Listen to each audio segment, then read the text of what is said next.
Imagine a world born from a dark imagination, where one man's personal heaven is someone else's hell. Let's talk about Gavin Trevelyan. For him, every single day is just agony. See, in our world, his body is this scarred, broken prison. But then there's Hyrath, this other place, a world that came from his father's bizarre occult studies. And in Hyrath, he's whole again, perfect, not a single scar. So, you can imagine, Hyrath is everything to him. It's his escape, his sanctuary. But here's the kicker. That peace, it's all built on a lie. A really, really terrible secret. See, to get that freedom, he made a deal. Or, well, he was tricked into one by this guy, Gideon Slay, the Magister of the Citadel. An impossible, dark bargain. And this is where it gets twisted. The trap wasn't even for him. It was for the twin sister he didn't even know he had.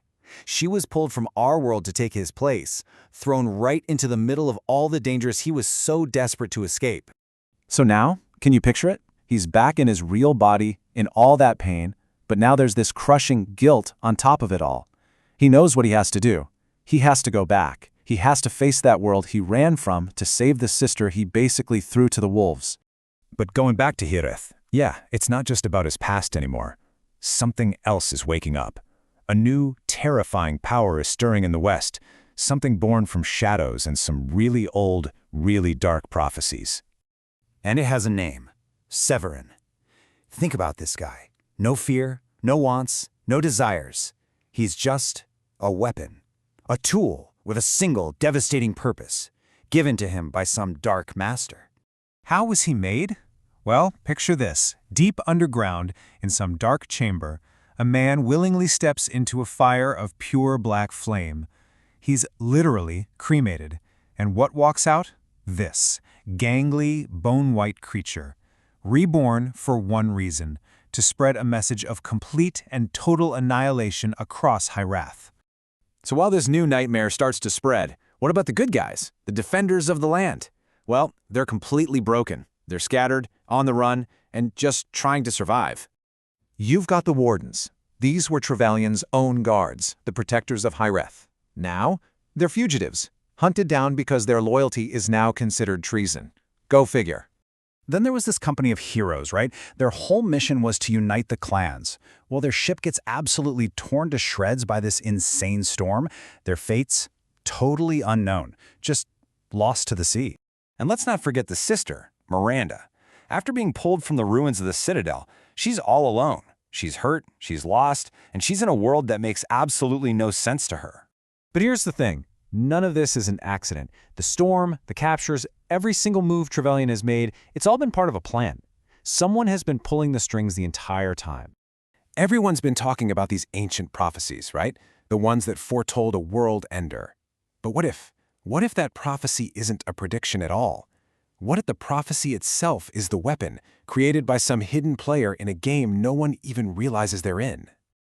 And then the bombshell drops. Remember Gideon Slay, the guy who tricked Trevelyan? Turns out he was what's called an incarnate, basically a puppet, created specifically to be Trevelyan's opposite. But his purpose was changed, and his creator?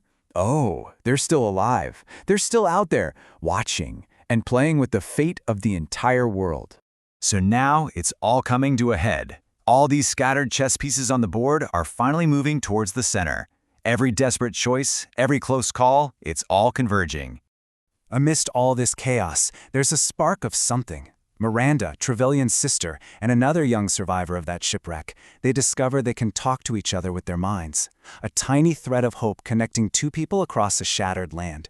And remember the shipwreck? One of the Wardens, Derwin, was lost to the sea. Or so everyone thought. He's saved, miraculously. But he doesn't come back the same. He owes a debt to some kind of goddess now. And he's been marked by a destiny he can't even begin to understand. And what about Trevelyan? He's looking for his friends, his allies. He finally gets to a town called Midward, only to find it burning. Screams, smoke. The whole place is being torched by a vengeful sentinel guard named Maxon. And that's when he just snaps. The man who just wanted a safe place, a sanctuary. he finally becomes the world-ending apocalypse everyone prophesied he would be. And you better believe, the fight for Midward, that's just the start. So it all comes down to this one impossible question. When saving a world might actually mean destroying it, what would you choose? In a world where you yourself are the weapon, how do you save anyone without burning it all down?